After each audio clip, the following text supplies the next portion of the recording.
A paz do Senhor, nós vamos começar hoje uma nova revista da Escola Bíblica Dominical que tem por título Dons Espirituais e Ministeriais, servindo a Deus e aos homens com poder extraordinário. São 13 lições onde a gente vai falar especificamente sobre os dons, o que são, para que servem, o motivo deles existirem e por que o Senhor permitiu que essa ferramenta continuasse sendo utilizada através dos séculos e ainda hoje é algo que nós temos como realidade para a igreja. E a lição número 1, lembrando que nós vamos fazer, mais uma vez, nesse trimestre, o mesmo sistema de colocar 3 lições a cada final de semana. Porque com isso a gente vai ajustar. Essa revista é do segundo trimestre de 2021, só que ela começou, a data dela, a primeira lição seria 4 de abril. E nós já estamos em 15 de maio. Então a gente vai condensar algumas lições a cada final de semana, sábado, domingo e segunda. Com isso a gente fecha o mês de junho com a lição toda completa, e aí nós iniciaremos julho certinho, exatamente com a lição da CPAD. E a lição número 1 tem por título E deu dons aos homens. O texto áureo é Efésios capítulo 4, versículo 8. Pelo que diz, subindo ao alto, levou cativo o cativeiro e deu dons aos homens.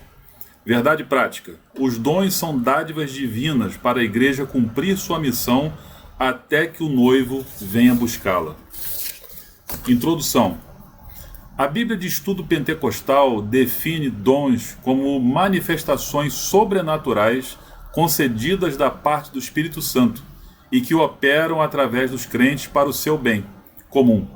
Neste trimestre analisaremos os dons de Deus dispensados à igreja para que, com graça e poder, ela proclame o Evangelho de Jesus a toda criatura. Além de auxiliar o corpo de Cristo no exercício da grande comissão, os dons divinos subsidiam os santos para que cheguem à unidade da fé. O ponto central dessa lição: os dons são atuais e bíblicos. Por que o autor ele fez questão de fazer esse comentário e colocou como ponto central? Porque existem correntes teológicas que afirmam algumas coisas.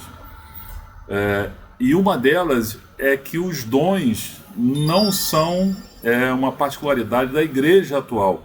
Os dons terminaram no passado com a morte do último apóstolo. Então, nós entendemos que não é assim. Até porque a Bíblia nos dá esse subsídio para que nós entendamos que não acabou. São ferramentas amplamente usadas e sem elas a igreja não conseguiria avançar. Então, o ponto central: os dons são atuais e bíblicos. O tópico 1, os dons na Bíblia. No Antigo Testamento, o dicionário bíblico Wycliffe mostra que há várias palavras hebraicas que significam dádiva. A origem dessas palavras está na raiz hebraica Natan, que significa dar. Por isso, podemos afirmar que no Antigo Testamento há vislumbres dos dons divinos concedidos a pessoas peculiares, como os reis, sacerdotes, profetas e outros. Todavia, os dons divinos não eram acessíveis ao povo de Deus da antiga aliança, como observamos no regime da nova aliança. E para a gente entender por que nesse período não existiam os dons, como eles começaram a ser vistos a partir do Novo Testamento, foi com a descida do Espírito Santo. Porque quem concede esses dons é o Senhor através do Espírito Santo. E naquela época, a gente já estudou isso na última revista, quando a gente falou sobre a manifestação do Espírito Santo. No Antigo Testamento, nós temos menção que fala sobre o Espírito de Deus sobre algumas pessoas. E veio o Espírito de Deus sobre Sansão.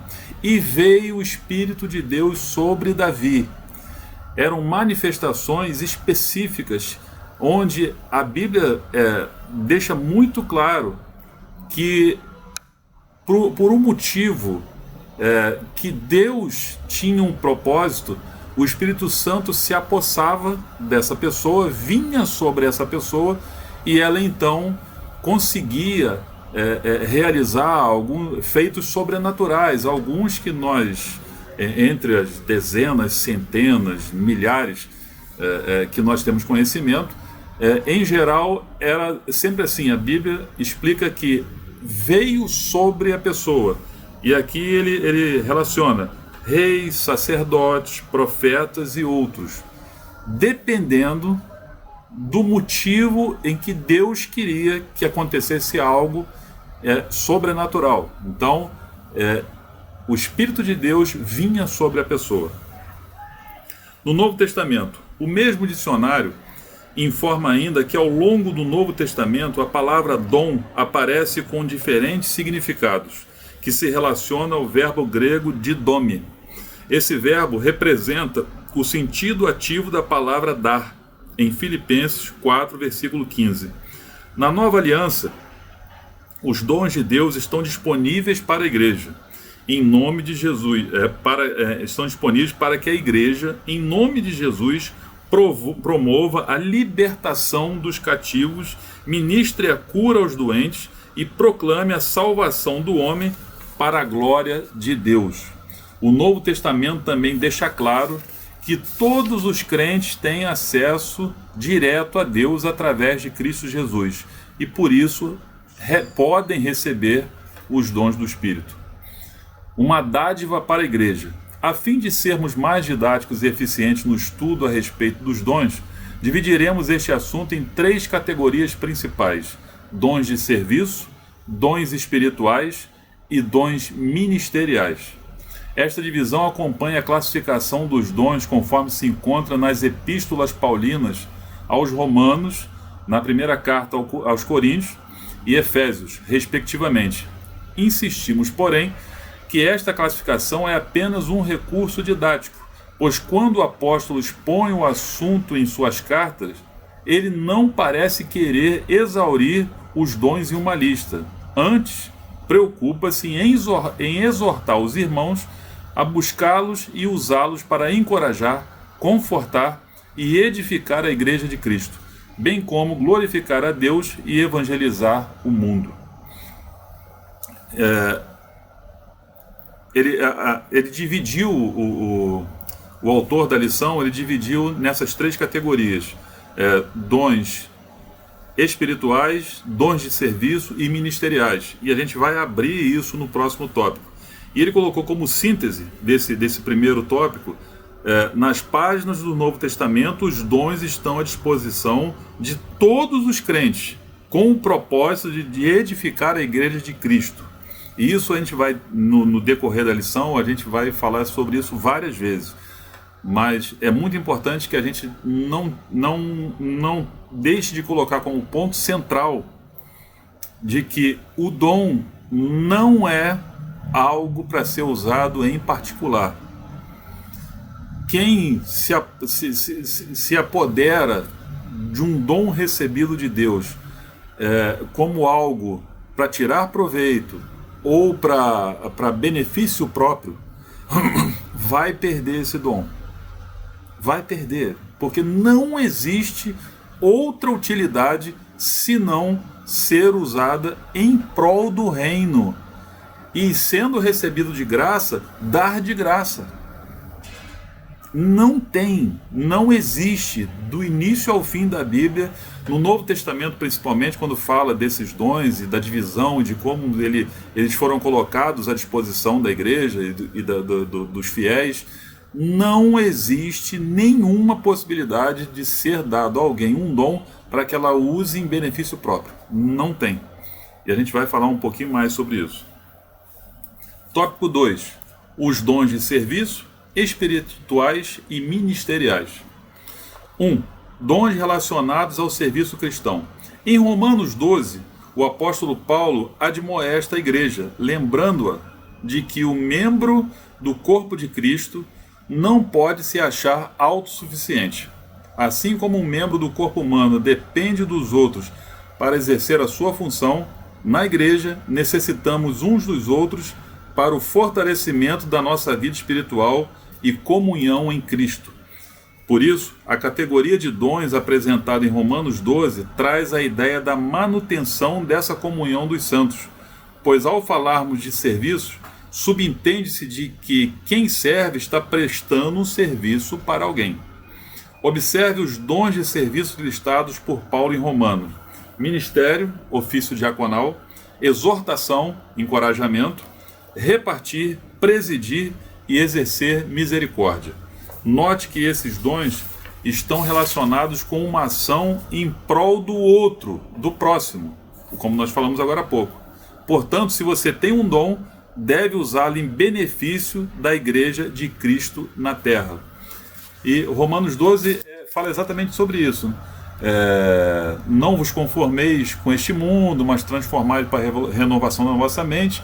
Aí ele começa: porque assim como em um corpo temos muitos membros, e nem todos os membros têm a mesma operação, assim nós que somos muitos, somos um só corpo em Cristo, mas individualmente somos membros uns dos outros. De modo que, tendo diferentes dons segundo a graça que nos é dada, se é profecia, seja ela segundo a medida da fé. Se é ministério, seja em ministrar. Se é ensinar, haja dedicação ao ensino. Ou o que exorta, use esse dom em exortar. O que reparte, faça-o com liberalidade. O que preside, com cuidado. O que exercita misericórdia, com alegria. Você vê que ele pega cada um desses dons que ele fala aqui como sendo os dons do ministério, né? Ao serviço cristão, e ele, ao mesmo tempo que ele coloca a forma, ele já diz como que tem que fazer.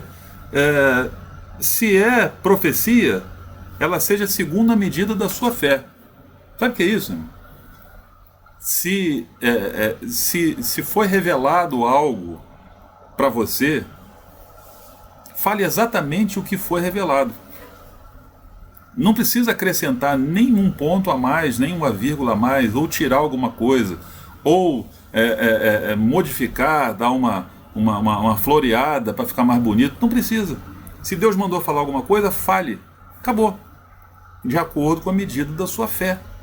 O que vai ser dado a você, de acordo com a sua fé, é o que você vai passar para frente. Se é ministério, seja ministrar. Só isso. Se você tem o dom para esse serviço específico, faça, ministre, estude, faça tudo que você puder para se capacitar. Se é ensinar, haja dedicação ao ensino. Ou o que exorta, use esse dom em exortar. O que reparte, faça com liberalidade, ou seja, com o coração livre, faça com desejo, com vontade, sem ficar imaginando que se mandou repartir, reparte, sem se preocupar com o que vai acontecer. E o que exercita misericórdia, com alegria. Então ele já mostra o que a pessoa tem como dom e como ela tem que usar esse dom. Número 2, conhecendo os dons espirituais. Acerca dos dons espirituais, não quero, irmãos, que sejais ignorantes. Isso é Paulo falando à igreja de Coríntios, capítulo 12, já no versículo 1. Os dons listados em 1 Coríntios 12 são palavra da sabedoria, palavra da ciência, fé, curas, operação de maravilhas, profecia, discernimento de espírito, variedade de línguas e interpretação de línguas. Apesar de as manifestações sobrenaturais pertencerem ao mundo espiritual, isto é, a uma categoria particular da experiência religiosa do crente, o apóstolo Paulo desejava que as igrejas, e em especial a de Corinto, conhecessem algumas considerações importantes sobre os dons espirituais. Uma característica predominante em Corinto, segundo o comentário bíblico Bacon, da CPAD, era a vida pregressa dos membros envolvidos com a idolatria. Muitas manifestações espirituais na igreja lembravam a experiência mística das religiões de mistérios. Os coríntios precisavam ser ensinados de forma correta sobre a existência dos dons e de sua utilização dentro do culto e fora dele. Por isso, à luz da palavra de Deus, devemos ensinar a respeito dos dons espirituais para que a igreja seja edificada. A Bíblia traz os ensinos corretos sobre o uso dos dons. E se há distorções nesta esfera, estas acontecem por algumas igrejas não ensinarem de forma correta o que a Bíblia diz. E isso contribui para o surgimento do fanatismo religioso, da corrupção doutrinária, dos movimentos estranhos e de muitas heresias. Portanto, o ensino correto das Escrituras nos orienta sobre a forma adequada da utilização dos dons e previne o surgimento de práticas condenáveis no culto. Não precisa ir muito longe. Se você jogar ali no YouTube, heresias na igreja, você vai perder a noção do tempo, onde você vai ver tanta coisa, mas tanta coisa, que algumas dá a impressão que é montagem, porque é de tão ridículo que são, dá a impressão que alguém fez aquilo de propósito. Não duvido até que tenha alguém querendo aparecer, querendo ganhar like, invente ali alguma coisa, tal. Não duvido. Mas quando você vê as filmagens e vê que aquilo é dentro de uma igreja, seja ela pequena, média ou grande, são coisas ridículas. Só que essas coisas ridículas são heresias. Por quê? Porque pessoas que em algum momento da sua vida, e a maioria delas segue o mesmo roteiro, algumas são picaretas desde o início, nunca tiveram nenhum tipo de dom, mas fingem que tem, e para se beneficiar normalmente financeiramente. Não é nem questão de poder, é financeiro mesmo. Até porque o poder traz junto o benefício financeiro. No final das contas, eles se misturam. Mas alguns são movidos por uma ignorância. São aqueles que não estudam, não procuram os cursos, não fazem teologia, ou se fazem, interpretam da sua forma, e inventam um monte de mentiras e heresias. E isso confunde a cabeça das pessoas. Porque note, se você tem um local, e a gente vê muito isso, um local onde surge o comentário que tem alguém que prega e que revela tudo, fica cheio, irmão. Você sabe por quê? Eu tenho certeza que você que está assistindo essa aula, você gosta da escola bíblica, você busca o conhecimento, você já sabe a resposta. Mas se tem alguém que ainda não sabe, a resposta é muito simples. A pessoa que corre atrás de revelação é porque não tem a capacidade, a coragem e a vontade de procurar a leitura da Bíblia, a procurar entender e pedir discernimento ao Espírito Santo, a revelação da palavra. É mais fácil que alguém fale, é menos desgastante, é mais tranquilo, não tem nenhum tipo de problema, é fácil, sentou lá, vou esperar ele revelar alguma coisa, se não for hoje, é semana que vem. Não se iluda, essas revelações em geral, eu não tô aqui colocando nenhuma tarja preta de que todos fazem isso, mas em geral, talvez uma parcela mínima não faça dessa forma. Em geral, essas ditas reuniões de revelação, ou cultos de revelação, ou de entrega de profecias, supostos apóstolos, porque a nossa doutrina o nosso entendimento, nós entendemos que os apóstolos foram aqueles lá do Novo Testamento. Terminou ali. Hoje não tem apóstolo, mas não é isso que a gente vê. Tem um monte, tem milhares por aí. Então, mas cada um com a sua interpretação, sem problema. A nossa doutrina, ela não entende isso como algo que a Bíblia dá respaldo. Os apóstolos terminaram lá. O último morreu, acabou. Aí quando você vê, em geral, essas reuniões de revelação, de profecia, de cura, de tudo, elas vêm com um adendo. Em geral, sabe qual é o adendo? A oferta de amor, um envelopinho para trazer o voto, as 7 semanas, não sei de que, do voto que você tem que trazer. Você quer fazer um compromisso de 7 semanas, de 10 semanas, de 15 semanas, faça isso, sabe, de forma espiritual. Sabe, faça um voto com Deus de 7 semanas de consagração, ou de culto, ou de intercessão, de oração, de fortalecimento espiritual. Mas não de pegar 7 envelopes, de botar uma oferta. Isso é coisa que foi inventado agora. E a maior prova de que os apóstolos terminaram é exatamente esse. Porque os apóstolos atuais, eles gostam desse título e se aproveitam desse título. Porque os apóstolos de verdade não tinham nem onde dormir. Não tinham um teto sobre suas cabeças. Não tenho prata nem ouro, mas o que tenho eu te dou. Atos dos Apóstolos. Atos de quem? Dos apóstolos. Não tinham absolutamente nada, eles viviam um dia de cada vez. E à exceção de João, todos morreram de mortes terríveis. Terríveis. Mas João não morreu porque não era para morrer também. Porque sofreu um bocado. Sofreu um bocado. Mas os outros morreram decapitados, esfolados, crucificados de cabeça para baixo, de tudo que você possa imaginar. É bem diferente do que a gente vê hoje. Os apóstolos das Ferraris, dos templos absurdamente suntuosos e por aí vai. Mas o que a gente está falando aqui, que está correlato, por isso que eu estou vendo esses comentários, a gente está falando sobre os dons. E esses dons, eles jamais podem ser usados de maneira pessoal.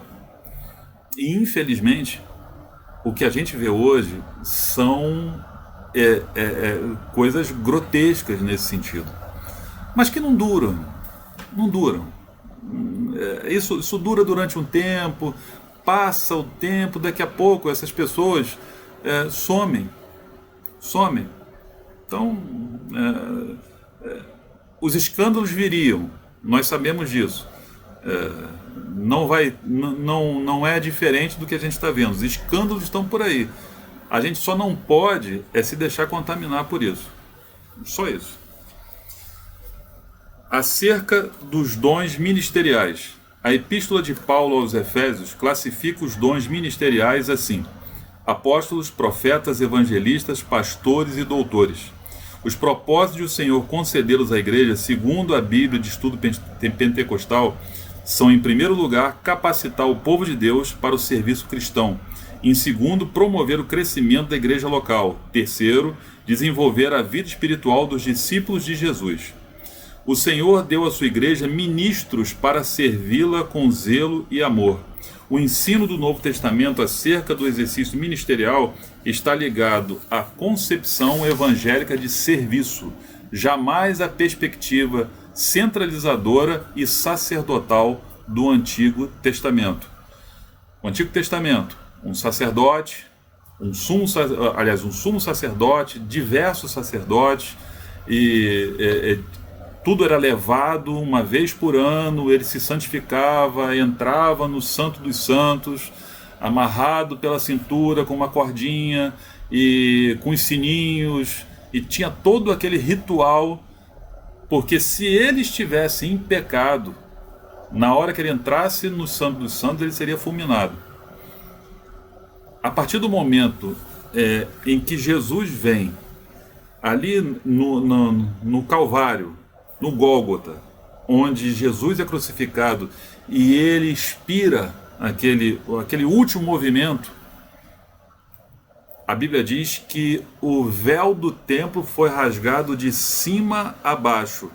Isso é de um simbolismo sem tamanho, porque qualquer um que quisesse rasgar aquilo ali, que achasse aquela concepção errada, como queria rasgar um véu enorme, com 3, 4, 5, 6 metros de altura? Ia pegar de baixo e rasgar, um de cada lado, puxando, vamos rasgar isso aqui. Mas quando Jesus morre, naquele momento onde ele morre ali na cruz, aos terremotos, o céu, são relâmpagos, trovões, terremotos, são eventos climáticos que aconteceram, e o véu do templo é rasgado de cima para baixo. A partir de Jesus nós temos acesso ao Pai através dele. Através de Jesus nós temos acesso ao Pai. E no Antigo Testamento era centralizador, porque tinha essa característica. O povo, ele foi doutrinado dessa forma. Começou lá atrás, com os juízes, aí a partir de um determinado momento, o povo, como via as nações em volta, as nações, a maioria das nações idólatras, hereges, mas tinha um rei, né? Então Israel precisava de um rei também. E a partir daí já é uma outra aula, é uma outra história também muito interessante, que nós já demos, mas com certeza vamos estudar de novo, onde ali começa com Saul, depois Davi, aí a partir do filho de Davi aí vem Salomão, depois de Salomão abre para o reino do sul, o reino do norte, mas não precisava. Tanto é que Deus não gostou. E no final, quando o povo insistiu, ele falou assim, eles querem um? Então tá bom, então coloca. Mas não era para ser assim. O povo vivia bem, sabe? O Senhor levantava, Deus levantava os juízes exatamente para manter a paz na terra, para ser um intermediador, mas de qualquer forma era centralizador também. Nada comparado à liberdade que nós temos hoje. O problema é usar essa liberdade de maneira racional e espiritual. Síntese do tópico 2. Nenhum membro do corpo de Cristo é autossuficiente. Dependemos de Cristo, assim como dependemos uns dos outros. Para que a igreja, o corpo de Cristo, seja edificada pelos dons ministeriais, é necessário que eles sejam utilizados para benefício de todos. Terceiro tópico e último.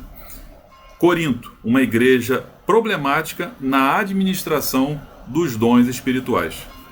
Os dons são importantes.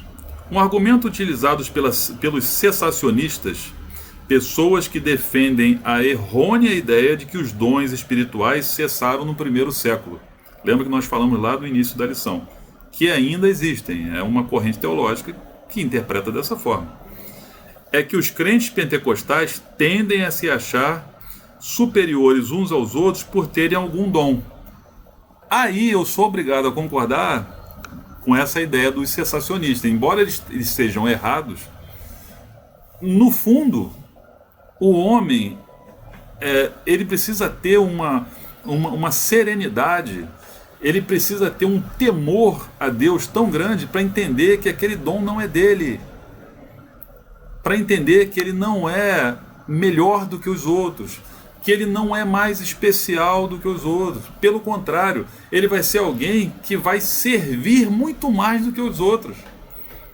E ele tem que estar disposto a isso. Disposto a uma vida de renúncia, a uma vida de entrega. Não quer fazer? Não precisa. Não precisa. No reino dos céus vão entrar aqueles que dedicam a sua vida inteira ao bem da obra de Deus, e aqueles que ficaram desde o dia que entraram na igreja, sentadinhos, nunca fizeram uma manifestação pública dentro da igreja, nunca pegou um microfone, Mas se ele se manteve fiel à palavra e à doutrina de Cristo, vai se encontrar nos céus com aquele que dedicou a vida inteira na obra. A diferença, aí já é uma outra história também, e que já é uma lição inteira para se estudar, que são os galardões. É outra história, mas o acesso ao reino de Deus é através de Jesus e a fidelidade à palavra. Pronto, vai para o céu. Aceitou a Jesus como seu Salvador, reconhece que Ele é o dono da sua vida, é fiel à palavra, vai para o céu.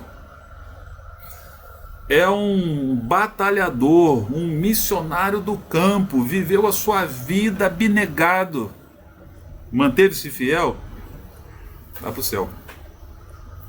Os galardões são outra história.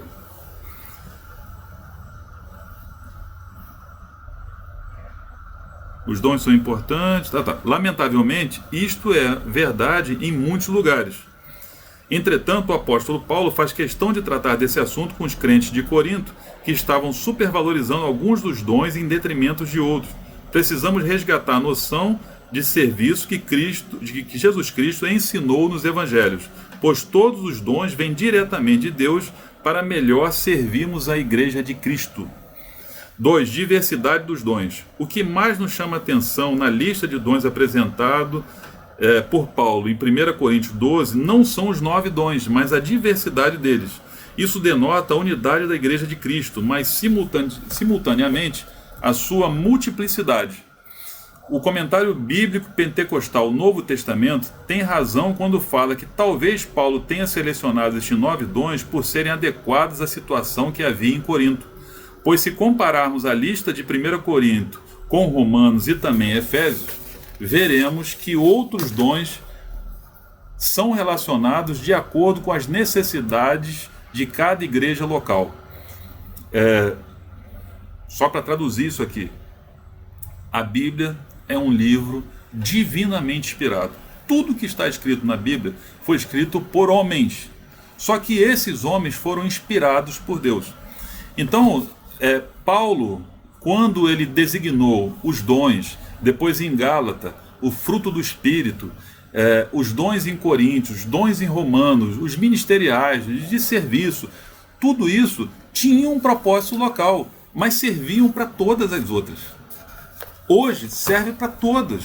Naquele momento, ele estava ali, ele pregou em Coríntios, ele pregou em Éfeso, ele pregou em Roma, ele pregou em Gálatas, ele pregou em todos esses lugares, ele abriu igreja, ele nomeou presbíteros, diáconos, ele fez a igreja crescer, ele plantou essas igrejas e tinha em todas elas particularidades. Tinham locais onde a manifestação de doutrinas e heresias era muito grande, e Corinto tinha essa particularidade, e várias vezes nós vemos que essa era uma preocupação de Paulo quando ele falava sobre isso, porque nesses locais eram pessoas que viveram séculos. A gente não pode esquecer que o último profeta do Velho Testamento, que foi Malaquias, a partir daí foram 400 anos de silêncio. Não se levantou nenhum profeta. Foram gerações que passaram, que morreram. A primeira geração se viveu 80, 90, 100 anos. Aí veio o filho. Levando em consideração que cada um viveu 100 anos, nós estamos falando aí da 6ª, 7ª, 8ª geração, quando Cristo apareceu, quando Cristo veio a esse mundo. As pessoas já tinham desistido dos profetas. Aí você traz novamente essa realidade. O povo se converte a Cristo através da pregação dos apóstolos. Mas sempre tinham aqueles que guardavam as suas heresias. Lembra quando você lê o Velho Testamento e fala assim: mas o rei Josafá foi um rei muito bom, porém, os altos, algumas versões como a minha chama de altos, mas são os altares. Os altares ele não quebrou. Ele servia a Deus, ele sabia que Deus falava através dos profetas que iam lá, e os profetas iam e falavam mesmo, não tinham o menor medo de morrer. Essas pessoas, elas se convertiam ou aceitavam os desígnios de Deus, mas deixavam algumas coisas. Aí vinha um filho, assumia, ele morria, vinha um filho, assumia e fazia tudo que era mal aos olhos do Senhor. Daqui a pouco era o rei fulano de tal, que agradou a Deus, mas os altos não tirou dos bosques. Ou seja, os altares que estavam nas matas, que eram de religiões pagãs, que eram de religiões que cultuavam a milhares de deuses diferentes, por algum motivo ele não deixava tirar, ou não queria tirar. Não dá para você explicar. A única coisa que a gente pode entender é que aquilo estava tão enraizado neles que, se não me engano, eu posso trazer isso numa outra aula, se não me engano, de todos os reis do Antigo Testamento, se não me engano, foram dois ou três, talvez, mas assim, daquelas dezenas de reis, um atrás do outro, um que ficou 10 anos, outro ficou 7, outro ficou 2 meses, outro ficou 40 anos, de todos, 2 ou 3 no máximo, mandaram retirar os altares das religiões pagãs que ele talvez seguisse, mas quando ele permite que Deus tome conta da cidade, do reino, ele manda acabar com a idolatria, ele manda fazer tudo, ele manda restaurar o templo, mas os altares ele não quebrou.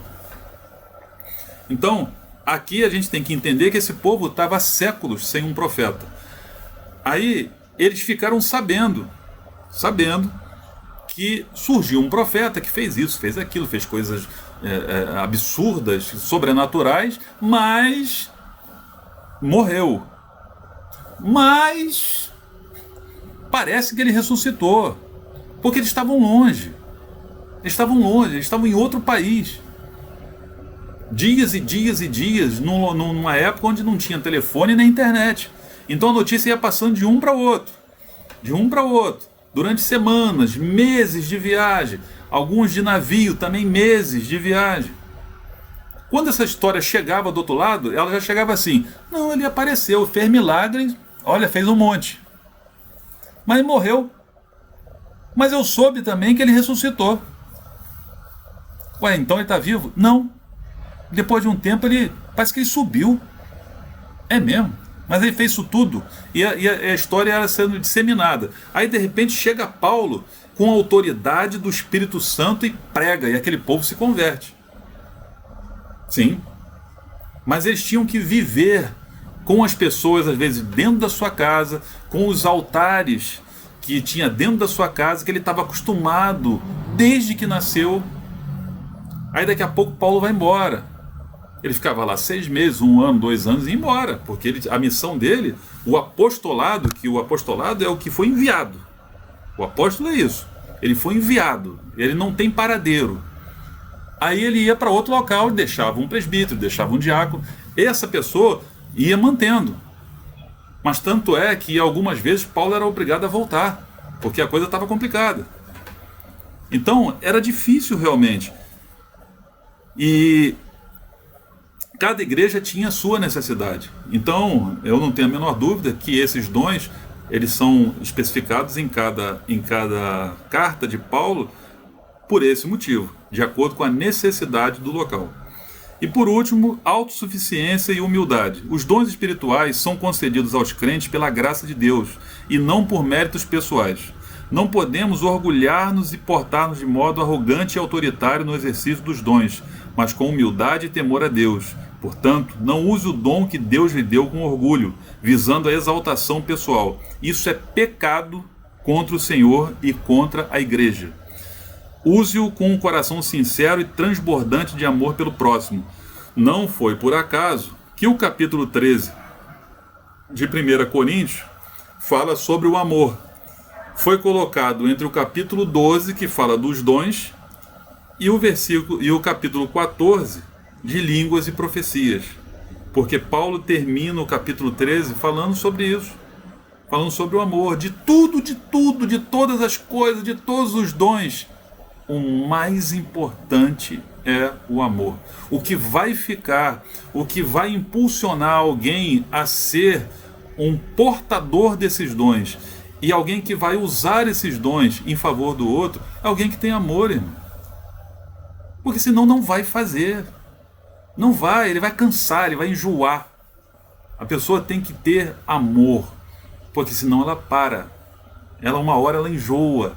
Assim como enjoa de assistir um filme, de andar de bicicleta, de fazer musculação, de fazer qualquer coisa. Começou, daqui a pouco para. É natural, o ser humano é assim. Mas para ministrar, para ser alguém que tem o dom, ou mesmo que não tenha um dom específico desse aqui, o servo de Deus, ele tem que ser lotado de amor. Tem que ser. Não existe você ser alguém que imita a Cristo, porque ser cristão é ser um imitador de Cristo, e não ter amor, porque a essência de Cristo foi e é o amor. Síntese do tópico: não existe um dom mais importante que o outro. Todos vêm diretamente de Deus e são úteis para a edificação do corpo de Cristo. Conclusão: o estudo dos dons de Deus aos homens é amplo e nos apresenta recursos pelos quais podemos servir ao Senhor e à sua igreja. Esses dons são para os nossos dias, pois não há na Bíblia nenhum versículo que diga que os dons espirituais deixaram de existir com a morte do último apóstolo. Portanto, busquemos os dons do Espírito Santo, pois estão à nossa disposição. Eles são um exemplo da multiforme graça de Deus em dispensar instrumentos espirituais para a igreja na história. Os dons existem, os dons são importantíssimos, eles são alicerces e colunas de qualquer igreja. E vou além, eles são alicerces e coluna de qualquer pessoa. Todos precisam buscar. Se eles vão receber o dom de interpretação de língua, isso é com Deus. Mas que ele tem que buscar esses dons e principalmente buscar os dons, fazer por onde recebê-los, ter a certeza que ele recebendo esses dons, ele vai ter que usar na obra e saber que tudo que nós fazemos na obra de Deus, seja o que for, é feito com amor. Ainda que eu falasse a língua dos anjos e a língua dos homens, sem amor eu nada seria. Ainda que eu entregasse toda a minha fortuna, ainda que eu desse o meu corpo para ser queimado, sem amor eu nada seria. O amor é longânimo, benigno, se porta com decência, não se irrita. É o amor. É isso que nos move. É isso que move o servo de Deus, que tenha recebido dons específicos ou não. Essa é a essência. Amém? Eu espero que você tenha gostado dessa aula. E eu tenho certeza que as próximas 12 lições que compõem essa revista vão ser muito edificantes para mim e para você. Fique na paz, que Deus te abençoe.